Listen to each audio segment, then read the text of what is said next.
Sometimes Isaac will find a penny or a nickel just around the house, and he'll bring it to me or to Mom and say, "Hey, can I have this?" And of course we say, "Sure, you can have a penny," right? And actually, though, yesterday he came in to my office, and Dana and I were talking, and he had a $20 bill. "Hey, Mom, can I have this?" "No, where did you get that?" "Off of your desk." "Put it back on my desk." And so, obviously, part of growing up is when you begin to understand the value, right? The value differences. Because he was probably just about as happy with a dime, right, as the $20 bill, because there's not a sense of what is the value of this. And I had a similar experience of understanding value, supply and demand, just general economics, because a lot of times when I would go through Walmart or somewhere and I would see a little bundle of wood for $4 or $5, right, we would scoff at that, right? Just like, seriously, someone's going to pay $5 for that little bundle of wood? I could go out in my yard and get that much wood, right?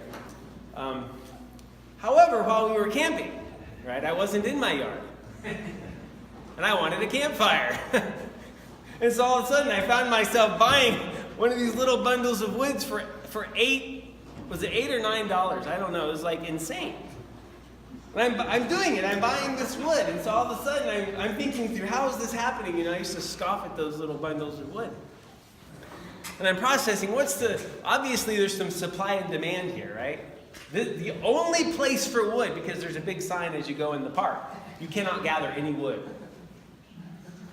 And there was nowhere I could go get it. That was the only place you can buy wood, and so they can charge you $9 for it. But you know what I was paying for? I wasn't paying for a fire, for those kinds of things. I was paying for a campfire with s'mores, with a whole family in the lawn chairs gathered around, right? I was paying for an experience. I was paying for a memory. You see how that's a totally different idea. Yeah, I paid $9 for that. I paid $10 for that. I wanted a campfire that night because we're camping. This is what we're doing, you know? And so it's really interesting to begin to think again as you grow, as you experience these kinds of things, the value, right? And we're constantly making decisions based on our assessment of value and the importance of something. And we are constantly making purchases and trades with our time, with our energy. Always making choices. Now, here's what's really interesting, is to add into that the economy of the kingdom of God. Add into that the spiritual, the eternal. And ask, as we are making trades and purchases with our time and our energy, even our money, what does the economy of God look like? What kind of choices are we making?